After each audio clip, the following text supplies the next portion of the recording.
काज़मी और आप देख रहे हैं पॉइंट ऑफ व्यू।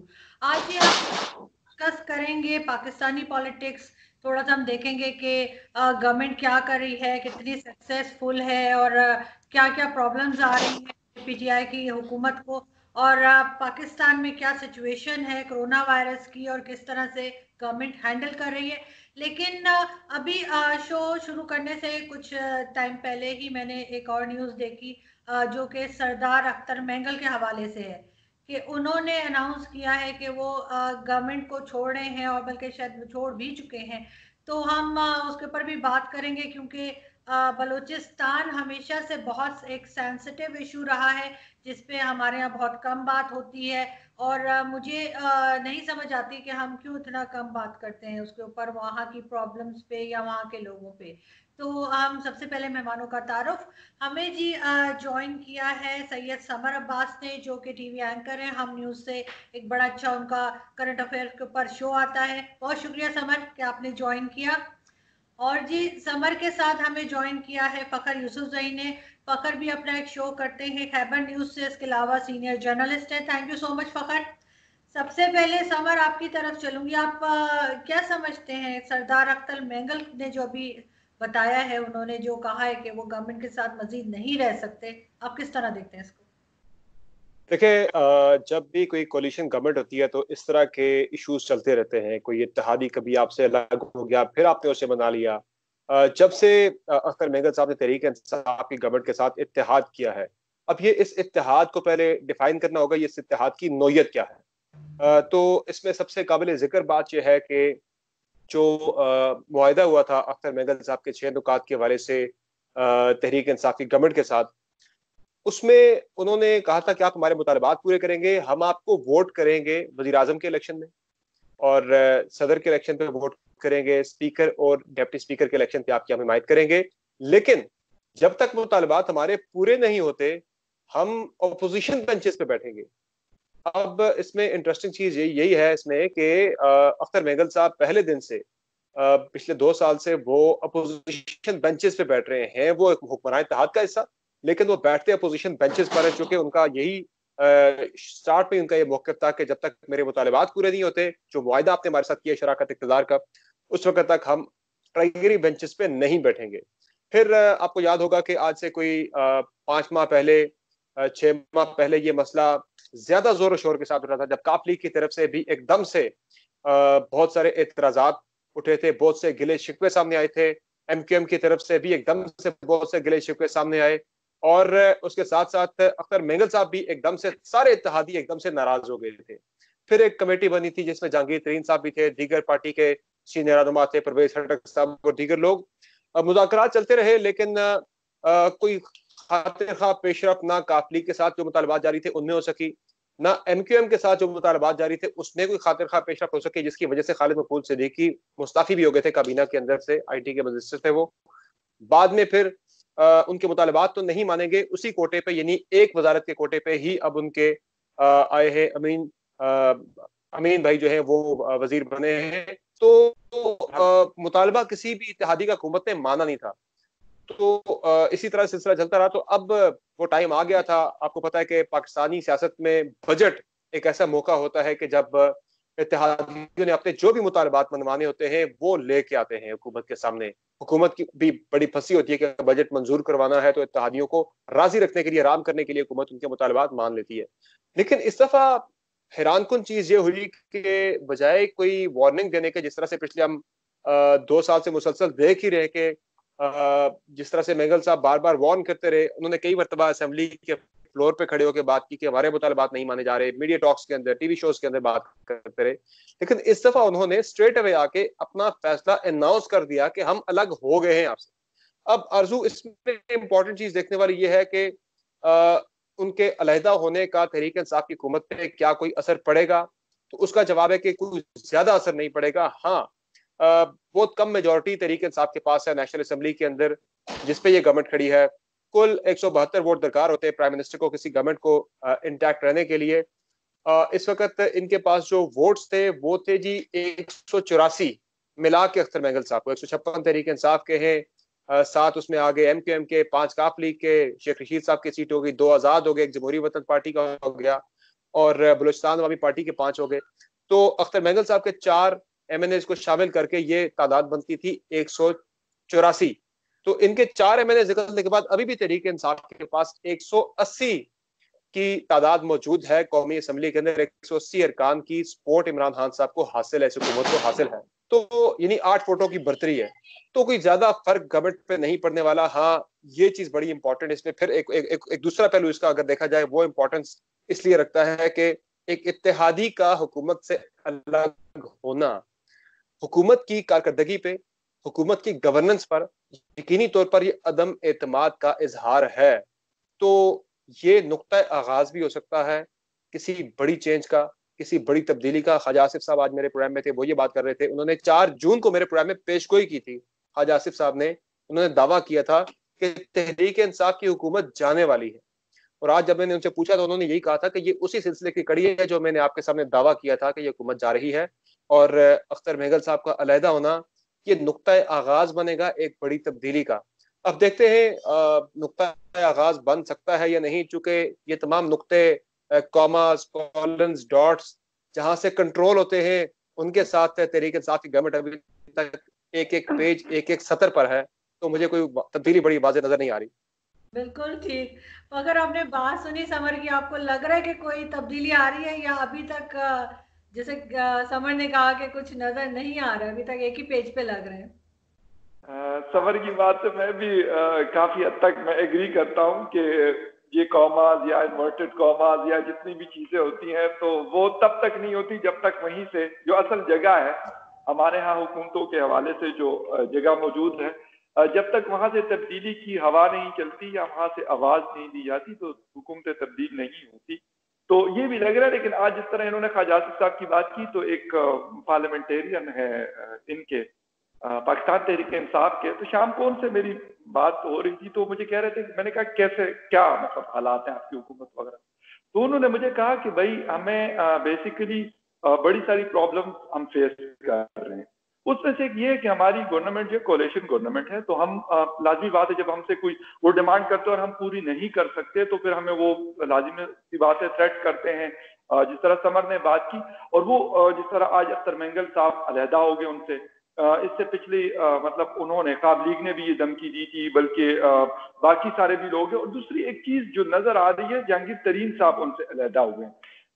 इस वक्त तो ऐसा कोई मतलब उनका असर नजर नहीं आता मुझे कि उनके जाने से कोई मतलब बहुत कोई बड़ा जलजला आया हो।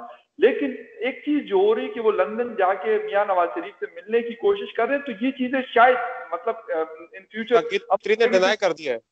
शाकिर ने डिनाई कर दिया। आज मेरी उनसे बात हुई है, उनका मौक़िफ़ मैंने अपने शो के दौरान दिया जहांगीर तरीन साहब का। उन्होंने ये कहा है, दावा किया, जहांगीर तरीन साहब ये कह रहे हैं कि मेरे खिलाफ मुस्लिम लीग नून का मीडिया सेल ये बेबुनियाद खबरें चला रहा है, मनगढ़ंत और झूठी खबरें हैं ये।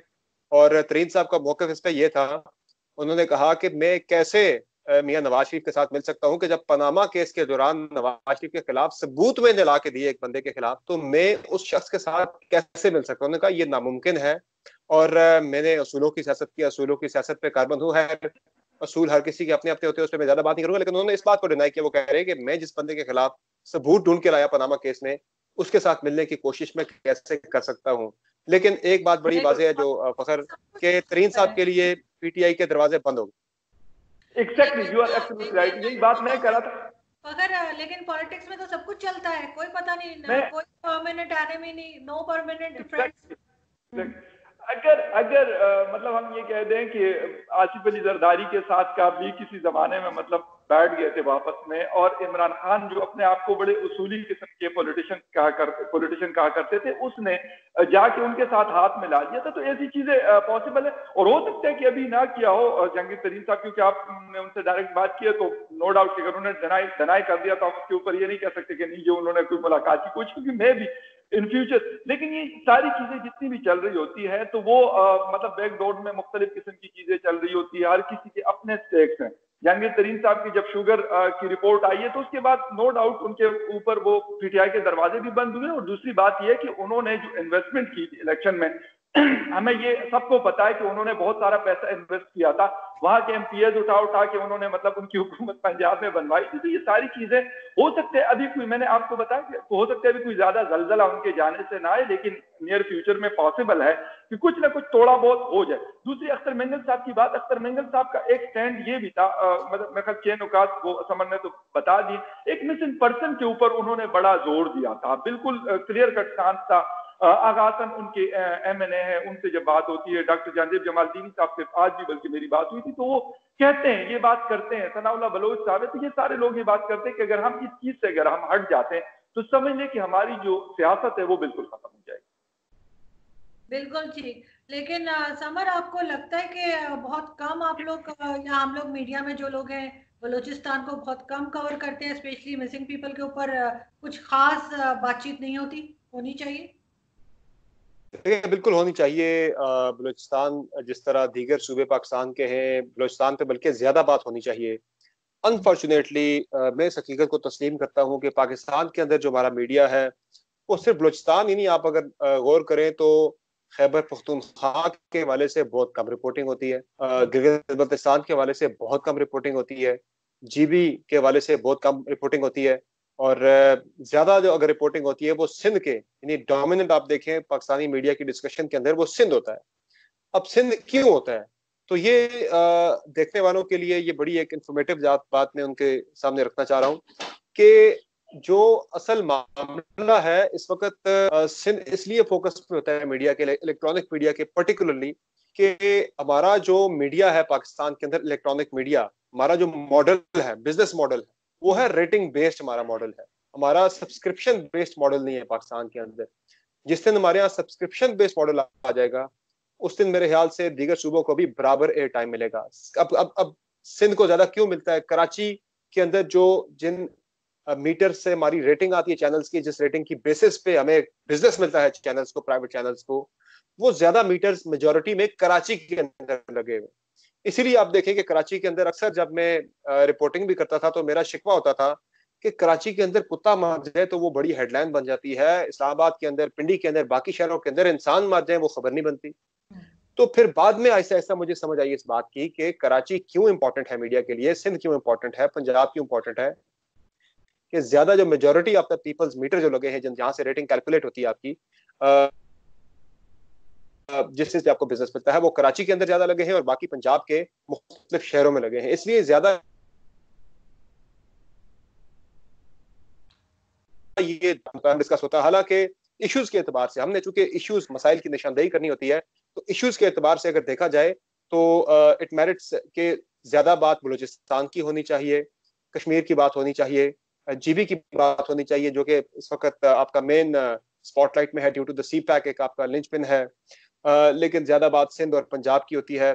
फिर दूसरी एक इसमें इंपॉर्टेंट बात अर्जू ये भी है, एक इंपॉर्टेंट एलिमेंट ये भी है कि आपकी नेशनल लेवल पे, आपकी कौमी सतह पर जो क्यादत आपकी, ये एक अनफॉर्चुनेट फैक्टर जो बयान कर रहा हूँ आपके सामने, नहीं होना चाहिए ऐसा, लेकिन ये है जो हकीकत है उसे तस्लीम करना चाहिए।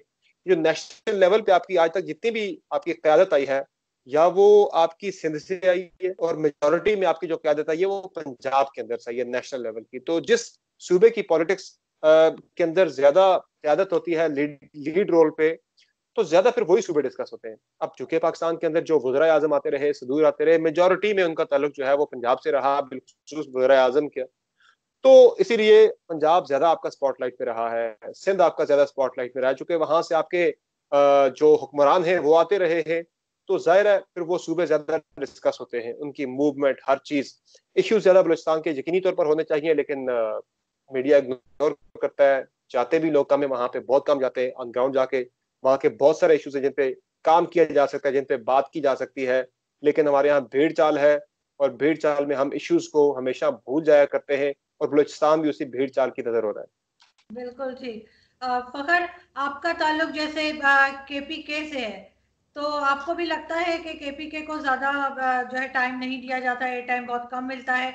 और दूसरा, आप क्या लगता है कि आपको गवर्नमेंट की परफॉर्मेंस के लिए आप क्या कहेंगे, कैसी चल रही है पीटीआई की गवर्नमेंट? आपको आवाज आ रही है? एक सेकेंड, आवाज का शायद। जी फकर, आप सुन पा रहे हैं? आपका आपका कैमरा मेरे ख्याल है रोटेट हुआ है।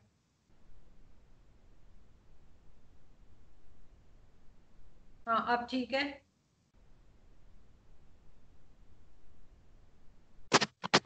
एक सेकेंड।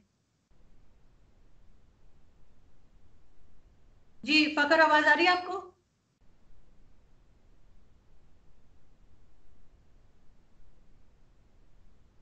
आप सुन पा रहे हैं फकर?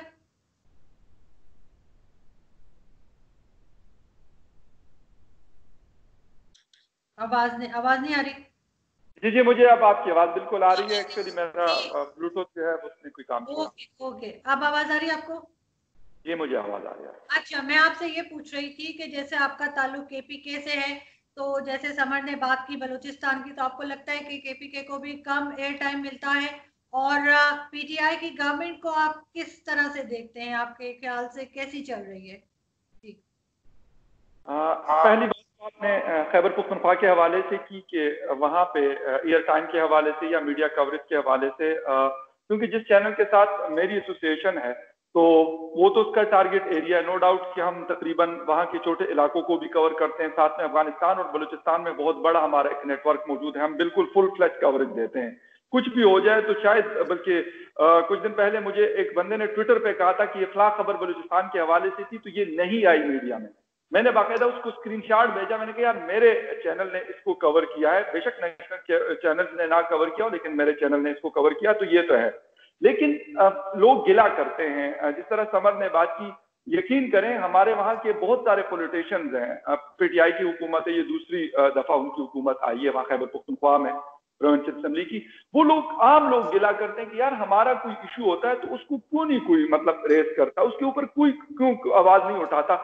मतलब इस वक्त खैबर पख्तूनख्वा के बहुत सारे लोग सऊदी अरेबिया, गल्फ के कंट्रीज में, क्योंकि सबसे ज्यादा पश्तून कम्युनिटी वहां पे रहती है, दूसरे इलाकों के लोग भी होंगे लेकिन बहुत ज्यादा पश्तून है। यकीन करें उसके ऊपर मैं 3 शोज कर चुका हूं और 3 शोज के अंदर मैं कहता हूं कि जितनी मुझे कॉल्स और जो मुझे रिस्पॉन्स आया तो मुझे खुद हैरानगी भी किया, इतना ज्यादा। और वो लोग मतलब डायरेक्टली जो हुकूमत से, मतलब जिस तरीके से वो बेचारे, मतलब जिसे कहते हैं रो रहे थे वो लोग कि मतलब हमें कोई पूछ नहीं रहा, तो इस तरह वहां की आवाम को।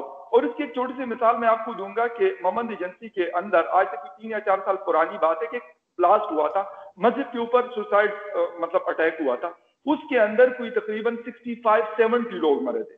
यकीन करें कि मैं कहता हूं कि शायद हमारे जितने मेन स्ट्रीम चैनल्स हैं उसने उसको अपने हेडलाइन के अंदर शामिल कर लिया था 1 या 2 बुलेटिन के, उसके बाद वो खबर ही कहीं नहीं आई।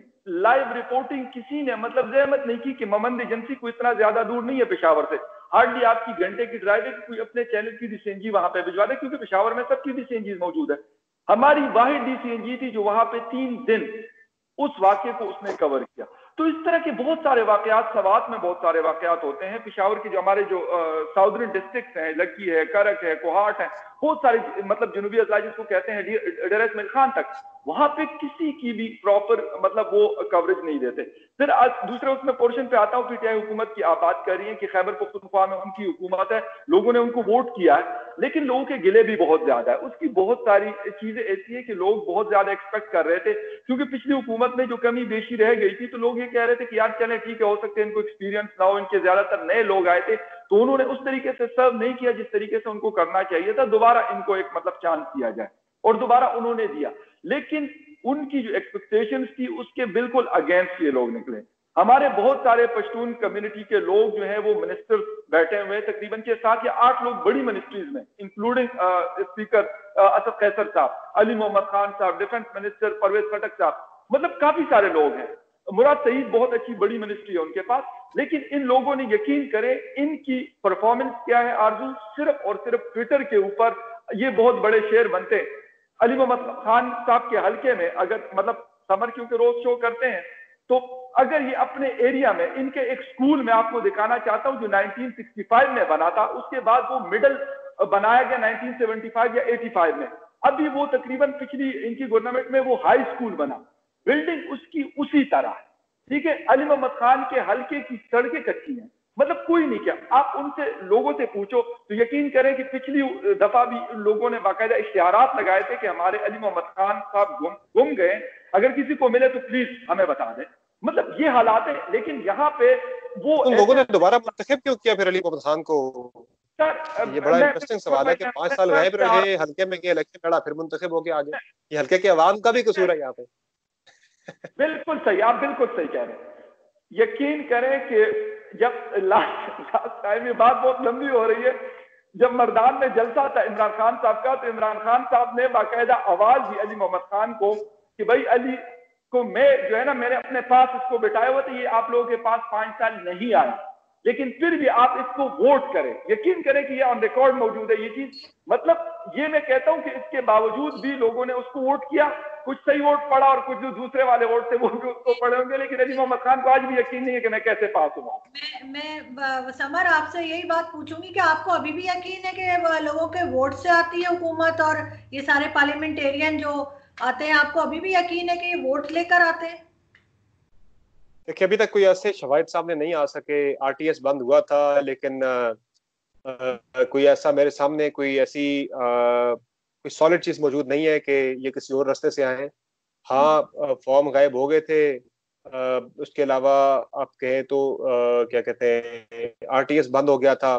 सवालात तो बहुत ज्यादा इलेक्शन पे उठे, और यकीनी तौर पर वो सवालात जायज हैं कि ऐसे लोग हार गए जिनके काउंटिंग यानी कि 500-600 वोटों के डिफरेंस से आ रहे, रिकाउंटिंग में उनका और मार्जिन करीब हो रहा था, तो उनकी रिकाउंटिंग ही बंद कर दी गई। तो सवालात तो बहुत सारे हैं। यकीनी तौर पर जो एतराजात उठते हैं सिंध के अंदर, बिलखुसूस कराची के अंदर से जो तहरीक इंसाफ के एमएनए जीत के आए, खुद यानी कि मेरे नॉलेज में ये बात आई, मुझे बड़ी हैरत भी हुई और सुन के बड़ी हंसी भी आई कि जब लोग आ रहे थे खान साहब के पास इलेक्ट होने के बाद बनी गाला में, तो जब फैसल वाडा साहब जब खान साहब के रूम में दाखिल हुए, तो खान साहब ने बड़ा हैरानगी से पूछा कि तुम भी जीत गए हो।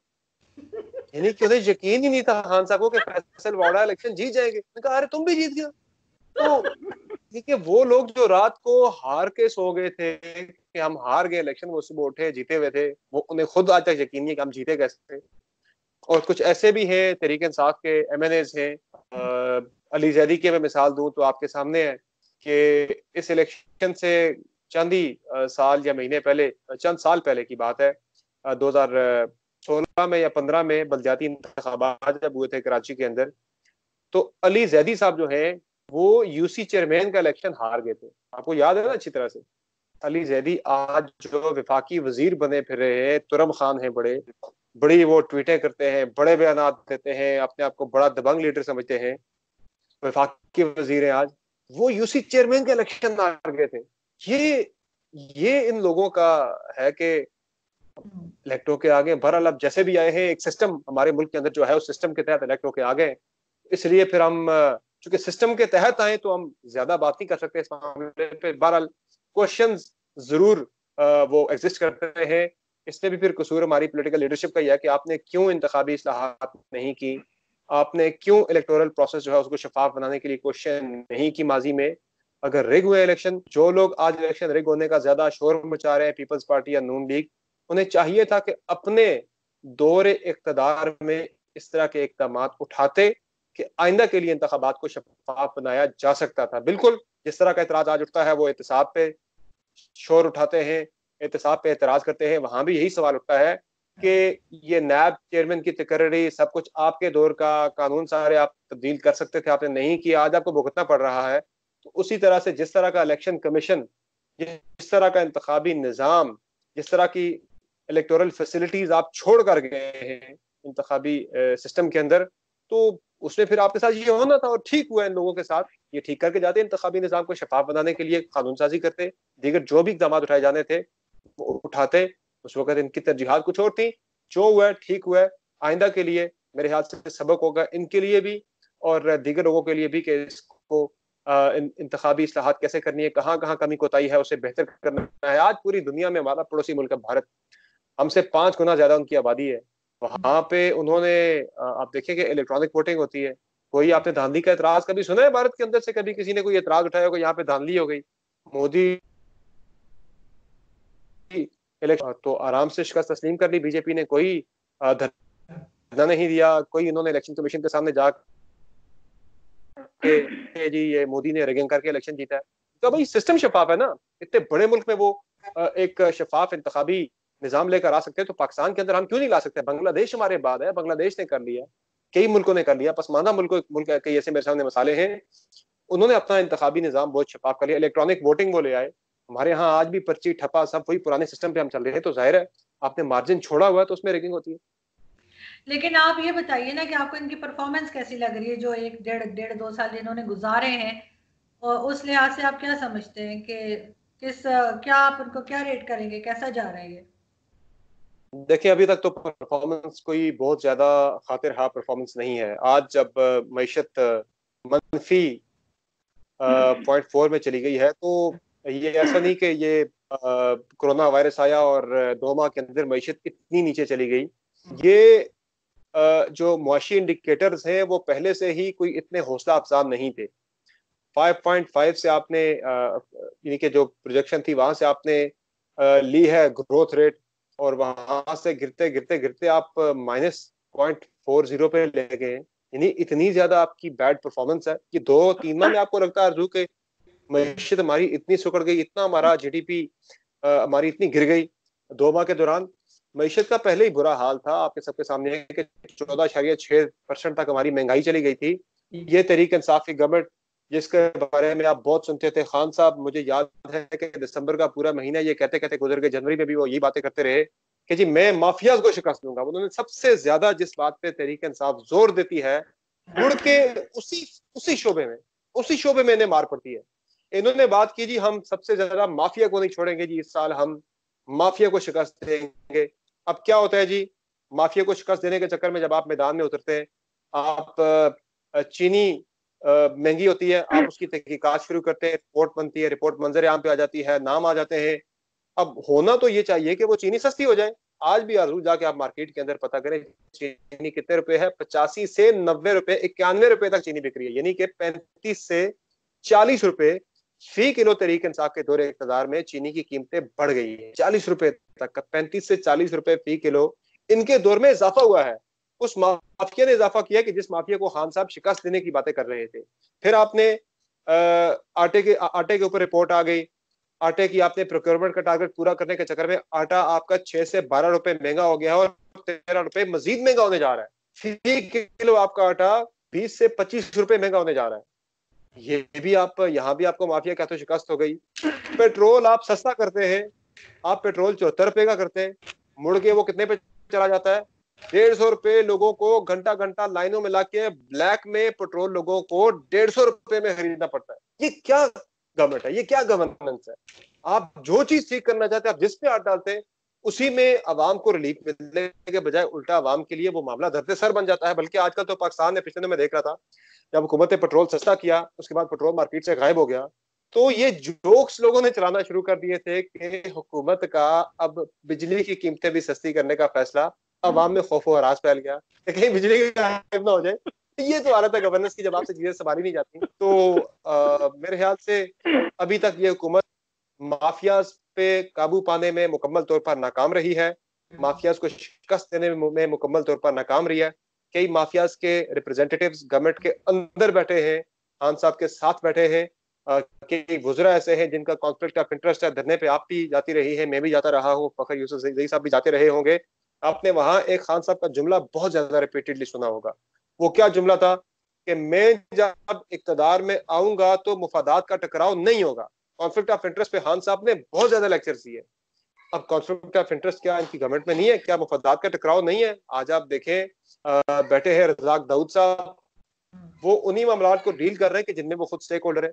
नदीम बाबर साहब हैं, वो उन्हीं मामलात को डील कर रहे हैं कि जिनमें वो खुद स्टेक होल्डर हैं। आप सब उन्हीं लोगों को ले आए हैं जो कि मामलात को देख रहे हैं। वो आके जहांगीर तरीन साहब थे, आपने उनको फूड की पूरी वजारत उनके डिफेक्टो उनके कंट्रोल में आपने ये सारा दे दिया, शोबा दे दिया, महकमा दे दिया। वो खुद उसमें आगे स्टेक होल्डर है, वो फायदा लेते रहे। तो खान साहब की समझ नहीं आई मुझे।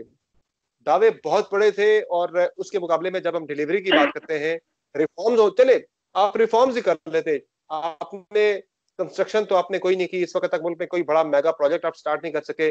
दियामर बादशाह डैम का हम सुन रहे हैं, पता नहीं उस पर काम होता है नहीं होता, कहाँ तक मामला जाता है। उम्मीद करते हैं कि काम उस पर शुरू हो जाए। हाँ साहब ने ऑर्डर तो दिया है, लेकिन कोई एक सिंगल मेगा प्रोजेक्ट आप मुझे गिन के बता दें जो तहरीक इंसाफ की गवर्नमेंट ने पिछले 18 माह में शुरू किया हो या अनाउंस किया हो।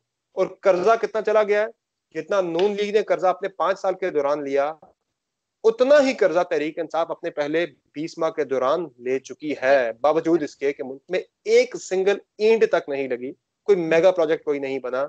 रिफॉर्म्स चले आप कर लेते, रिफॉर्म्स का आपने बड़ा चर्चा किया, हम रिफॉर्म्स करेंगे, हम रिफॉर्मिस्ट हैं। केपी के अंदर पुलिस रिफॉर्म्स का सुन के कान पक के पूरे मुल्क के लोगों के केपी के अंदर बहुत बड़ी पुलिस रिफॉर्म्स हो गई है। फखर साहब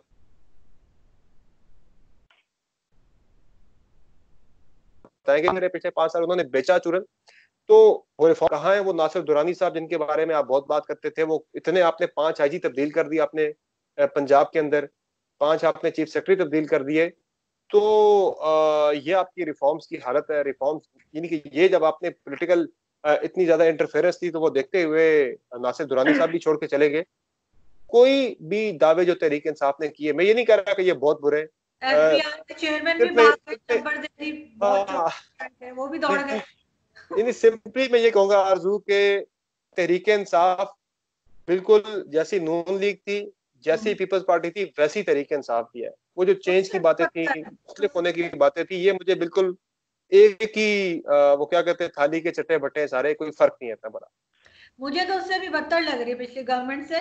लेकिन फखर, कोरोना इनसे हैंडल नहीं हुआ, कोरोना वायरस जिस तरह से फैल रहा है, और अब फाइनली इनकी जो हेल्थ मिनिस्टर है पंजाब की, डॉक्टर यास्मीन राशिद, उन्होंने कहा है अवाम जाहिल है। क्या ख्याल है आपका? असल में समर ने जो बात की बड़ी बिल्कुल सही कहा इन्होंने। बात ये नहीं है, बात सिर्फ ये कि आपने हर चीज पिछली हुकूमत पे फेंक दिया। आपने जरदारी को कहा कि भैया आपने गन किया, आपने नवाज शरीफ को कहा कि आपने गन किया। अब बल्कि आज मैं किसी की ट्वीट मतलब किसी का ट्वीट पढ़ रहा था, तो उसमें ये लिखा हुआ था कि यार अब ये ढूंढ रहे हैं कि यार किसी तरीके से इसका भी लिंक जो है ना हम पिछली हुकूमत के मतलब साथ लिंक कर दें कि यार ये भी पिछली हुकूमत में नवाज शरीफ ने और फलां ने ये किया हुआ था। तो इनको कोई मिल नहीं रहा कि ये मतलब जो अपना ये ब्लंडर है ये उनके ऊपर उनके सर पे तोप दे। मसला इनके यहाँ है गवर्नेंस का।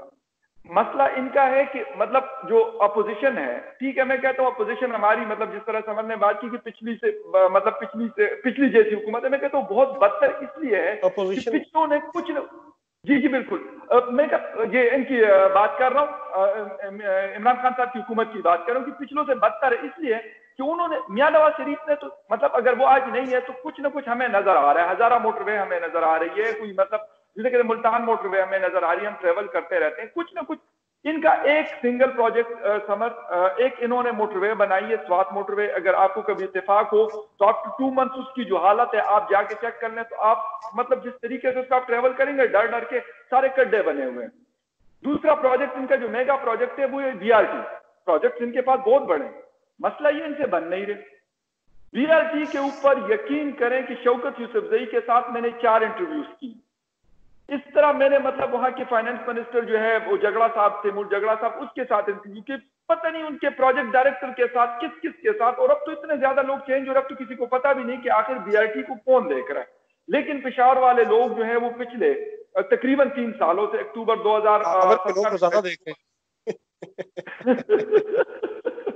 तो वो लोग यकीन करें कि वो इतने ख्वार हो रहे हैं इस वो कहते हैं भाई हमें पुराना वही जो मस्दे चलते थे, हमारी वहलें चलती थी, कहते हैं वही ठीक थी, हमें बीआरटी यार आपके कंडीशन मजे में नहीं चाहिए थी। इन लोगों ने 61 बसें समर मंगवाई हुई है, 2 सालों से वो कड़ी हुई है वहां पे।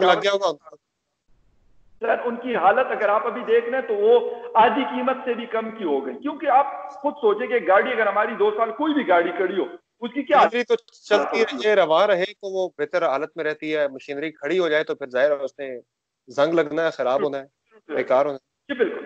अच्छा दूसरा ये कि एक तरफ से ये बनाते हैं, दूसरी तरफ से ये तोड़फोड़ शुरू कर देते हैं। मतलब उनको अभी तक खुद नहीं पता कि भाई हमने करना क्या। ये सेम यही सिचुएशन इनकी यहाँ पे जो फेडरल में इनकी गवर्नमेंट आई है तो यहाँ पर है। यहाँ पर इनके बड़े बड़े मिनिस्टर मतलब आपके शोज में भी आते रहते हैं, हमारी भी चलो बातचीत थोड़ी बहुत उनसे होती रहती है, हम उनको पार्लियामेंट में भी देखते हैं। अस्तीने चढ़ा के बस उनको ये है कि यार बिलावल को गाली देनी है, शहबाज शरीफ को, नवाज शरीफ को, अपोजिशन को हमने जिसे कहते हैं ना लिटा के गंदा कर देना।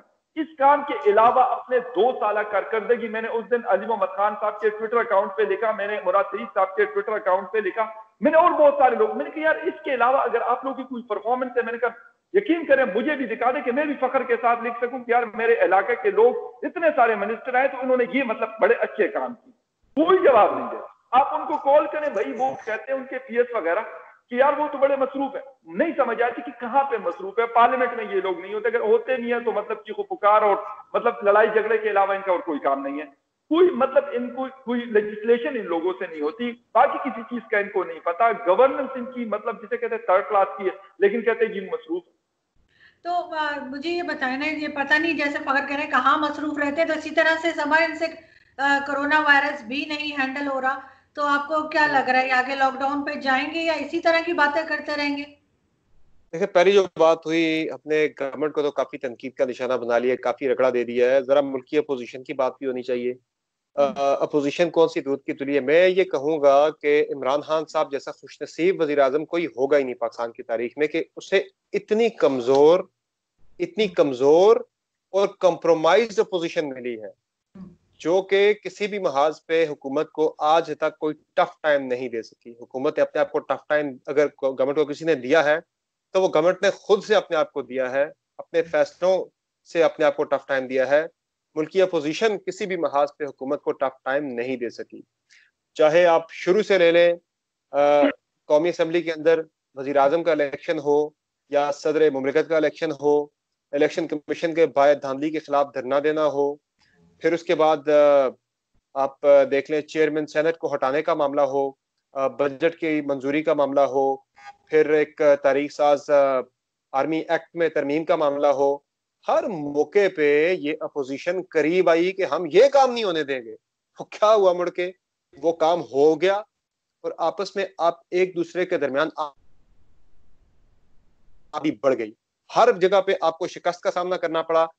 ना सिर्फ शिकस्त हुई बल्कि आप उसके बाद एक दूसरे को हटाना था, क्यों नहीं हटाया भाई आपने? हटाते ना, आपके पास तो नंबर्स थे बड़े वाजे, 2/3 मेजोरिटी थी तकरीबन आपके पास सेनेट के अंदर, हटा देते आप।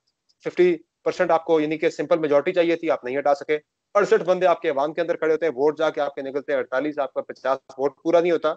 इतनी कंप्रोमाइज्ड, इतनी कमजोर, इतनी स्कैटर्ड अपोजिशन अगर किसी और को मिल जाती तो वो बहुत सक्सेसफुल होता।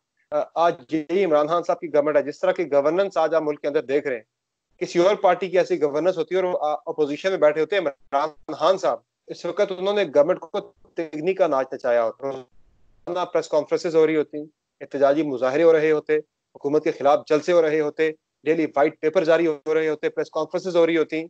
ये अपोजिशन तो आपको देखें प्रेस कॉन्फ्रेंस करती भी है। नून लीग की क़यादत को आप देखें, हफ्ते में 2-3 प्रेस कॉन्फ्रेंसेज होती है। मरियम नवाज कोरोना वबा में इस वक्त मुब्तला हो गई है, अब कम प्रेस कॉन्फ्रेंसेज उनकी हो रही हैं। क्या बात होती थी रोजाना आके? उन्होंने आके शहबाज शरीफ की करप्शन को डिफेंड करना है, शहबाज शरीफ के नैब केसेस पे आके बात करनी है। उन्होंने कभी भी गवर्नेंस पे कम बात करनी है। ये आटे चीनी का मामला हुआ, बाकी चीजें बस वो आटा चीनी चोर चोर तो सुनते रहे, लेकिन उसके बाद ये जो पेट्रोल का मामला, कोई आपको बोलता नजर आया इसमें कि पेट्रोल कहाँ गया? किसी ने कोई आवाज उठाई? महंगाई जब 14.6 पे चली गई थी, ये पोजीशन का आपको याद है? हम सुनते रह गए जी मार्च में मार्च करेंगे, मार्च में निकलेंगे। अरे भाई, महंगाई जनवरी में थी, दिसंबर में थी, आप मार्च में मार्च करने की बातें करते रह गए। तो इससे ऐसी कंप्रोमाइज पोजीशन भी किसी को नहीं मिली होगी। हाँ साहब, लकी है कि इतनी कमजोर और इतनी कंप्रोमाइज पोजीशन उन्हें मिली है।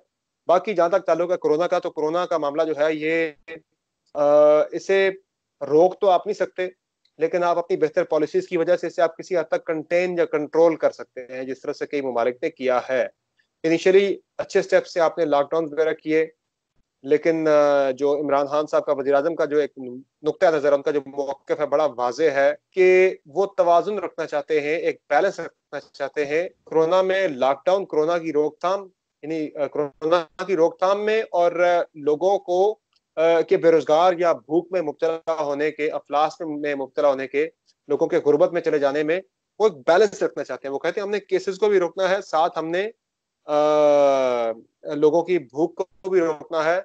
तो मेरे ख्याल से इसमें इस वक्त जो पॉलिसी आपने इख्तियार की है, ये जो आज पॉलिसी हुकूमत ने इख्तियार की है, स्मार्ट लॉकडाउन की तरफ आप जा रहे हैं, उसे सिलेक्टेड लॉकडाउन भी कहा जा रहा है, ये मेरे ख्याल से बेहतरीन पॉलिसी है। हमें पहले दिन से इसी पे जाना चाहिए था। जहां जहां केसेस आ रहे, जो जो एरिया जहाँ पे हॉटस्पॉट्स आपके सामने आ रहे हैं, आप उन इलाकों को 14-15 दिन के लिए, 2 हफ्ते के लिए सील करते हैं। 2 हफ्ते बाद वायरस वैसे ही, इसका जो होता है इंक्यूबेशन पीरियड होता है, वो 14 दिन का ही होता है। आज जब आप जिस स्मार्ट लॉकडाउन की तरफ जा रहे हैं, आपको पहले दिन से स्मार्ट लॉकडाउन की हिकमत अमली इख्तियार करनी चाहिए थी। ना उससे लोग ज्यादा बेरोजगार होते, ना आपका सिस्टम डिस्टर्ब होता, और आप किसी हद तक वायरस को कंटेन भी कर रहे थे। कंटेन का मैं वर्ड इसलिए बार बार यूज कर रहा हूँ, लॉकडाउन से आप इस वायरस को बिल्कुल खत्म नहीं कर सकते, आप किसी हद तक कंटेन कर सकते हैं। मुकम्मल कर्फ्यू टाइप लॉकडाउन अगर हो, वो सबसे आइडियल एक सोल्यूशन है, लेकिन वो हो नहीं सकता पाकिस्तान जैसे थर्ड वर्ल्ड कंट्री के अंदर के, जहाँ पे गुर्बत है, बेरोजगारी है, बहुत सारे लोग आपके जॉब्स आपकी डॉक्यूमेंटेड नहीं है, बहुत सारे लोग ऐसे हैं कि जो आपके दिहाड़ीदार हैं, जिनका रिकॉर्ड ही कोई नहीं है। तो 8 से 10 करोड़ लोग आपके भूख में चले जाते, गुर्बत में चले जाते। तो मेरे ख्याल से मुकम्मल लॉकडाउन भी इसका हल नहीं है। जिस तरह से गवर्नमेंट ने सारी चीजें मुकम्मल खोल दी ईद के दौरान, वो भी इसका हल नहीं है। इसका बेहतरीन हल यही है कि स्मार्ट लॉकडाउन की हिकमत अमली को इख्तियार किया जाता पहले से ही। जहां जहां केसेस सामने आते हो, उन इलाकों को आप बंद कर देते, और केसेस कम होने पे खोल दिया जाता। तो मेरे ख्याल से बेहतरीन हिकमत अमली यही थी, जो गवर्नमेंट ने नहीं किया। अब कर रहे हैं, लेकिन अब मेरे ख्याल से काफी ताखीर हो चुकी है। 1.5 लाख केसेस आ चुके हैं, और अमवात आपकी 3,000 के करीब पहुंच चुकी है। और पर डे जो आपके केसेस आ रहे हैं, उसमें आप दूसरे तीसरे नंबर पे जा रहे हैं। पर डे जो आपकी अमवात आ रही है, उसमें भी आप दूसरे नंबर पे जा रहे हैं।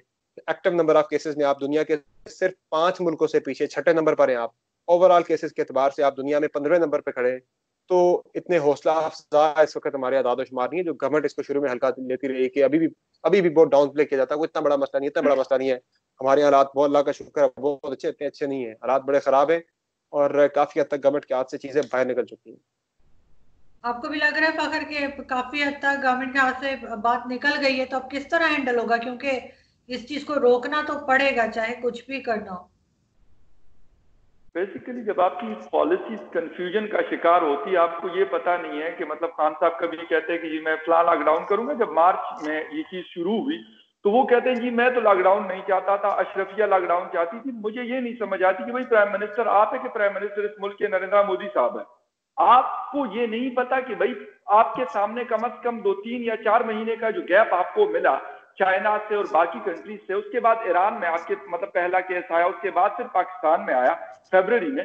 उस वक्त तक हमारे पास काफी टाइम था, हमने कोई पॉलिसी उसके लिए नहीं बनाई, बल्कि हम इसी कंफ्यूजन में रहे क्योंकि हमें एक जिद थी, हमें अपोजिशन के आपस में मतलब जिद थी। अगर उनकी कोई अच्छी चीज भी है तो उसको मैंने बुरा कहना है। इस चीज ने हमें ज्यादा नुकसान दिया और आज इसीलिए स्टेज पे हम पहुंचे। अगर हम उस वक्त थोड़ा सा इसको कंट्रोल करने की कोशिश कर लेते, हमने 2 महीने या 3 महीने जिस तरीके से लॉकडाउन किया, प्रॉपर लॉकडाउन क्यों नहीं किया हमने? मतलब 2 हफ्ते का हो, 2 महीने का हो या 1 महीने का हो, जितना भी हो सकता था। वैसे भी हमारे लोग लॉकडाउन ना भी हो तो हमारे यहाँ अनएम्प्लॉयमेंट किस तरीके से चल रही है, इन्फ्लेशन रेट वैसे ही हमारा बढ़ा था कोरोना से पहले 18%। और जिस तरह समन ने भी बात की, मैंने बल्कि एक मतलब इंटरनेशनल रिपोर्ट पढ़ी थी, 19% को भी टच किया था हमारे यहाँ इन्फ्लेशन ने। इस तरीके से अनएम्प्लॉयमेंट और इस तरीके से दूसरी चीजों ने, यकीन करें दिसंबर के ऊपर मैं एक रिसर्च रिपोर्ट के ऊपर बना रहा था, तो उस वक्त उस रिपोर्ट के अंदर, अभी भी मेरे पास वो रिपोर्ट पड़ी, उसमें मैंने मतलब जब उसकी रिसर्च कर रहा था तो उसमें कह रहे थे कि ये ग्रोथ हमारी मतलब माइनस की बात नहीं हुई थी, लेकिन ये ग्रोथ हमारी जो थी वो 1.4 तक अफगानिस्तान से हम नीचे जाने वाले थे उस वक्त। दिसंबर की बात बता रहा हूं, कोई कोरोना का नामो निशान भी नहीं था इस रीजन में उस वक्त की। तो ये सारी चीजें हुकूमत को पता क्या नहीं थी? मतलब इसको कहते हैं नाअहली, किसी को कहते हैं बैड गवर्नेंस। अगर ये चीजें थोड़ी सी मतलब आपको, आप देख रहे हैं चीन से तो कम से कम सीखे ना, किसी और से ना सीखे, चीन से तो सीखे, जिसको आप कहते हैं कि ये हमारा दोस्त है तो ये हमारा फ्लाई, ये हमारा फ्लाई। उसके बावजूद आज हम ये चीज देख रहे हैं कि हम मतलब G6 से लेके और पता नहीं G8 और G9 तक इस्लामाबाद को बंद करें और I8 से लेकर I10 तक इस्लामाबाद को बंद करें। ठीक है, स्मार्ट लॉकडाउन से अगर बेहतरी आती है, लेकिन वो उस वक्त आती है, बाकी दुनिया ने जब किया तो उन्होंने पहले फुल लॉकडाउन किया, उसके बाद उन्होंने जो हॉटस्पॉट थी उसके ऊपर लॉकडाउन किया, तो उन्होंने उसके ऊपर ओवरकम कर लिया। हमने न वो लॉकडाउन किया, नहीं हमारा स्मार्ट लॉकडाउन है। अभी G9 में चाहे समर का भी गुजर हुआ, मतलब किस तरह का लॉकडाउन? ये ठीक है, उसके इर्द गिर्द लोग बैठे हुए हैं, पुलिस ने वो किया हुआ, लेकिन बीच में लोग फिर रहे हैं, वो बाहर भी निकलते हैं अपने कामों से। उनके मैं G9-1 में रहता हूँ, मेरे पड़ोस में ही लॉकडाउन हुआ है, मेरा पड़ोस सील हुआ है। मैं G9-1 में रहता हूँ। G9-2 और G9-3 को सील किया गया है, तो गलियों के अंदर से गाड़ियां आ जा रही रहती हैं। बहरहाल बाहर जो मेन रोड्स हैं वो तो सारी खादार तारे लगा के, बैरियर लगा के बंद कर दी गई है। लेकिन ये मेरी जो गली है इसमें मैं देख रहा हूँ काफी मूवमेंट आजकल गाड़ियों की बढ़ गई है। लोगों ने गाड़ियां बाहर खड़ी कर दी हैं अपनी, और बाहर से आके निकाल के ले जा रहे होते हैं, आ भी रहते हैं, जा भी रहे होते हैं। सिर्फ गाड़ियों की मूवमेंट आपने किसी हद तक रिस्ट्रिक्ट की है, लेकिन लोग तो फ्रीली बाहर आ जा रहे हैं। रोक भी नहीं सकते आप, पॉसिबल भी नहीं है, ये पॉसिबल नहीं है। और भी आप ज्यादा बंद किए, तंग गलियां, लोगों ने निकलना है बाहर। इतने अगर पेशेंट हो जाएंगे इनके पास, हमारे पास तो फैसिलिटी नहीं है हॉस्पिटल्स वगैरह में, फिर क्या करेंगे? मरने के लिए छोड़ दें लोगों को? नहीं, बेसिकली जिस तरह मतलब जी समझ। बस मैं ये सिंपली यही कह रहा था कि हॉस्पिटल्स तो हमारे ऑलरेडी सैचुरेशन पॉइंट आ चुका है। तकरीबन सरकारी अस्पताल हमारे सारे भर चुके हैं, और प्राइवेट अस्पताल जो है वो 12 लाख, 15 लाख, 20 लाख, 25 लाख रुपए ले रहे हैं।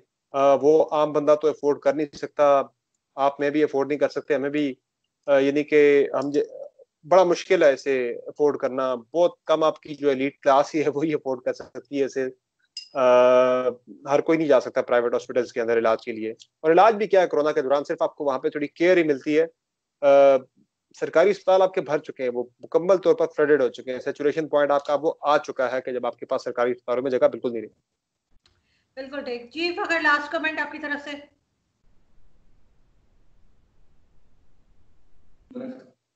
चीफ अगर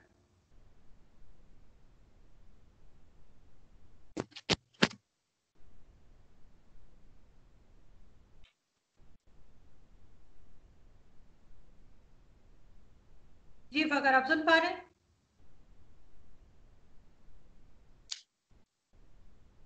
आवाज आ रही है फकर?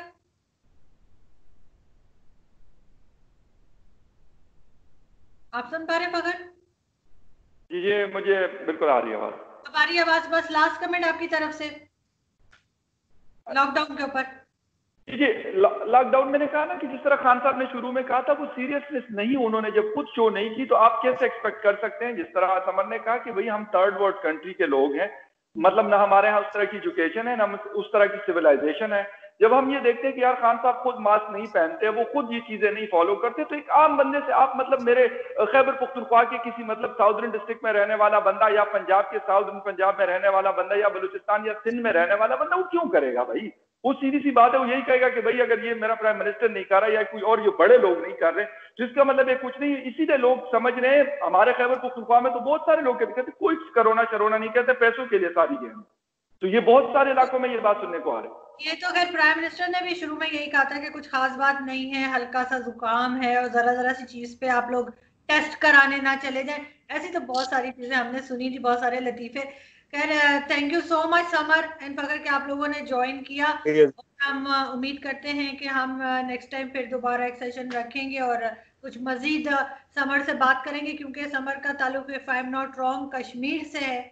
तो हम किसी वक्त कश्मीर पे भी बात करेंगे। और आजकल तो आपको मालूम है कि वहाँ इंडिया और चाइना की बॉर्डर पे क्या तूफान मचा हुआ है, तो उसके ऊपर भी बात करेंगे इंशाल्लाह जल्दी। तो आपसे हम टाइम ले लेंगे। बहुत शुक्रिया Samar, thank you so much. Thank you Fakhar. Allah हाफिज। बहुत शुक्रिया।